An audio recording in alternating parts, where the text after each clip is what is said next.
If you're looking for a place to buy your FIFA coins, Foot Coin King is an easy choice. We talking instant, reliable, cheap. They the best out. ZWE for 5% off at checkout. What's happening, boys, and welcome to the second upload of the day. Bring you guys another squad builder. This is the World Cup Dream Team squad builder as voted by the people. I think somewhere between 4 and 7 million people voted on the FIFA website for this particular squad. Now, one thing to keep in mind as you see me unravel the players that were decided by the people. The voting started well before the quarterfinals, so well before the 7-1 defeat by Germany at the hand of Germany, and also well before the loss against the Netherlands in the third place game, the 3-0 loss. People around the world were able to vote on their what they thought the World Cup Dream Team were, so they could nominate players. There's going to be some faces that obviously should have made it, and then what I need your guys' help from is I need you guys to tell me who was snubbed. Who is in the team that doesn't deserve to be there? Who should make it in? Let me know. Go ham in the comment section below letting me know. And yeah, if we could blast 1,500 likes per usual, that would be fantastic. As well, if you're new to the channel, hit that subscribe button as I do upload twice daily. @SvibbuckHD is my Twitter. But without any further ado, boys, let's get in the friggin' squad builder. Alright, guys, at keeper, there really is no debate here. I don't think anyone would, look, wouldn't you have it? Ochoa is right there. Certainly should have been in the running for the Golden Glove. Can't believe Ochoa was not in it. But, yeah, Neuer is the easy decision. Everyone voted for Neuer. I bet a lot of people probably, a lot of votes were probably cast in the game against Algeria because that was the one he was most visibly active in. He essentially played the center back role for Germany, saved them on a bunch of occasions.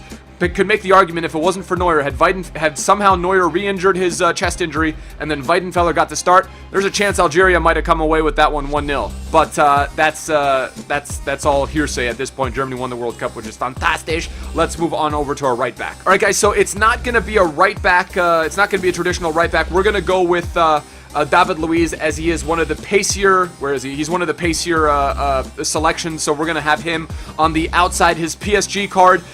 So there it is. David Luiz, look, I mean, I don't want to give anything away, but there's a few Brazilian defenders on this squad, which is kind of nuts considering the fact they lost 7-1, conceded more goals than any Brazilian side in World Cup history. So that is definitely something. Obviously, they conceded 7 goals in one game, so that had something to do with it. But that was, I mean, we'll talk about a collapse. Maybe the greatest collapse in World Cup history.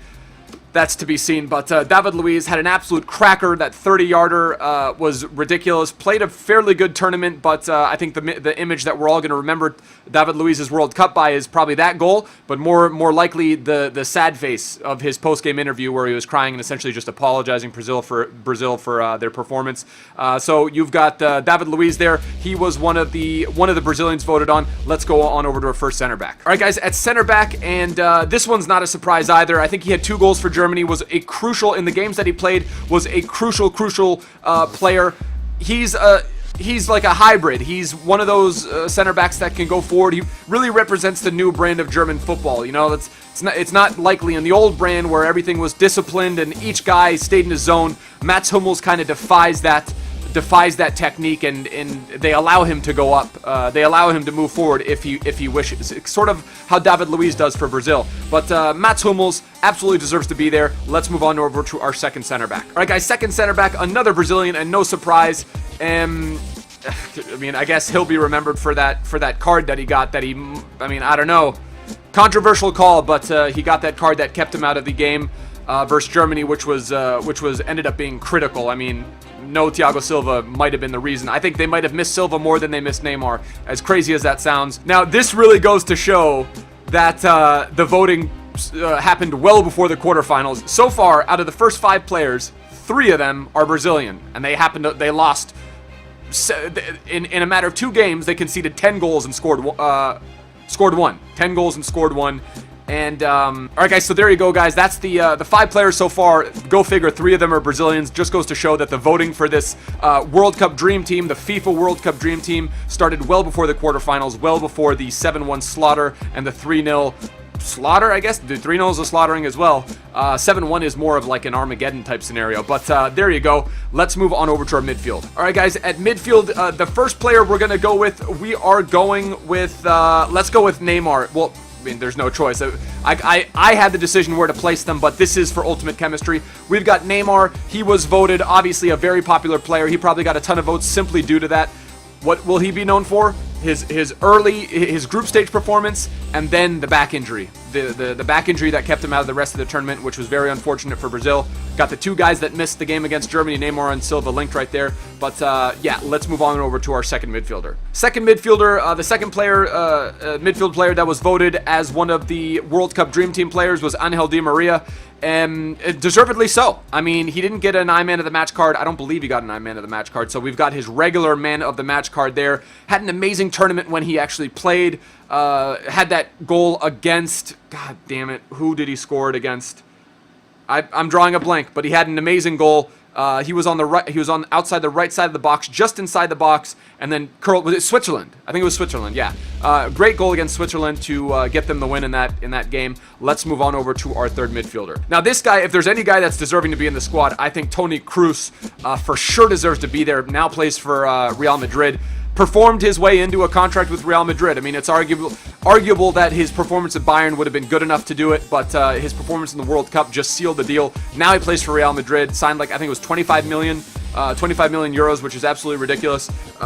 Good for him, I should say. But it's always sad to see a player leave the Bundesliga, but he's going to go and hopefully perform well in La Liga BBVA. But that is our midfield. Let's move on to our striking force. All right, guys, at right winger and won the Golden Boot in the last World Cup, and you know, again, only 24 years old. I think he's either 24 or 25. I think he's 24. Incredibly talented player, arguably the most talented player on the German national team. I would say Neuer's got incredible talent, but in terms of skill position, I think you'd be hard-pressed to find a better player than Müller. Thomas Müller goes in at right wing. People voted for him. Incredibly popular, arguably the most popular of the German players. Let's move on over to our striker. A lot of people don't think that he deserved the Golden Boot, or Golden Ball award, and I tend to sort of agree, but is there a player that carried his team more than Messi? If you get what I'm saying. He was so consistent throughout the tournament. Also keep in mind that teams targeted him with 3 or 4 men marking him. So what he was able to achieve at the tournament, I think 4 goals. 4 goals with having at least like 3 guys marking him the entire time and coming up in clutch situations and scoring crucial goals in crucial games. Made it to the final too. That's one of the conditions. The FIFA came out and said that is one of the major conditions for choosing the Golden Ball award. So I don't know. Keep that in mind as you're debating whether or not should have made it. I think he definitely deserves a place in the World Cup Dream Team. Obviously, guys like Neymar and Messi are going to make it. They're world-renowned names. But let's move on over to our left winger. James Rodriguez, arguably the most impressive player. Didn't go all the way though. Yeah, one of the most impressive players at the tournament. I think we'll remember his goal, his insane goal where he trapped it off his chest and then without even touching the ground, blasted it in the net. About a 15-20 yarder. Just a thing of beauty. And yeah, then we will remember David Luiz consoling him after the loss against Brazil and essentially just pointing at him saying, this guy is the real deal. He's going to be here to stay. All right, guys, so there you go. We've made a slight adjustment. We get a strong link between Neymar and, yeah, that worked out perfectly, man. Yeah, what was I thinking? Rodriguez is League One, links up with Silva. And then Messi gets the strong link with Neymar. So that's perfect. Let's go find ourselves a freaking game, boys. All right, guys, we're coming up against World Nomads, and he's running a pretty filthy Premier League side. Pretty much Manchester City, Liverpool, United, Chelsea. He's running the full gamut. Best players in the Premier League. Okay, he's running an RVP at cam. Interesting. 4-1-2-1-2. Moyes at manager. Let's freaking do this. Oh, Messi. Woo! Shit, Percy, Jesus Christ, both goals off the post. All right, guys, there you go. 4 shots, 4 on target. Not exactly dominating, but yeah, chemistry seems to be players a little bit sluggish. Oh snap, Hazard. Over Luiz's being out of position. Wow. Okay, can we get one? Oh my god. Oh, there we go. Put it away, dude. Easy. Dead fish. Muller? Woo! 4-3, 89th minute. Let's go, man. We got 2 minutes. Hopefully there's some extra time. Oh my god. Comes down to Muller.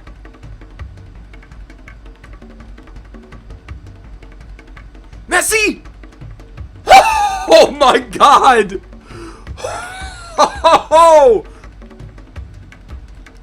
Oh shit. He's gonna tramp it. Oh my god! Oh my dude! What a freaking fluky goal, man! Di Maria to Hummels. Di Maria to Hummels! Fucking Hummels, man! Let's go, man! Might have missed it. Might have missed it. Woo! Nice. Alright, we're going, we're gonna move around. We're gonna pretend like we're going one way. Stay in the middle. Stay in the middle. Oh, he missed it! Holy sh... He missed it, man. Alright, we're going left. We're going left. We're going left! Woo! Alright, come on. Alright, he thinks I'm gonna stay in the middle. He thinks I'm gonna stay in the middle. Lavezzi, we're going right. Ah, wrong side. Right up the middle. Right up the middle. Right up the middle. Nice, man. Technically, he should have had that.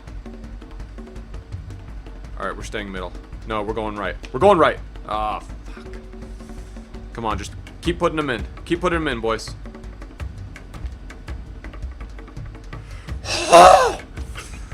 Come on.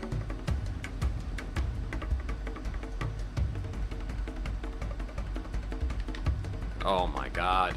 Keeps choosing the right side.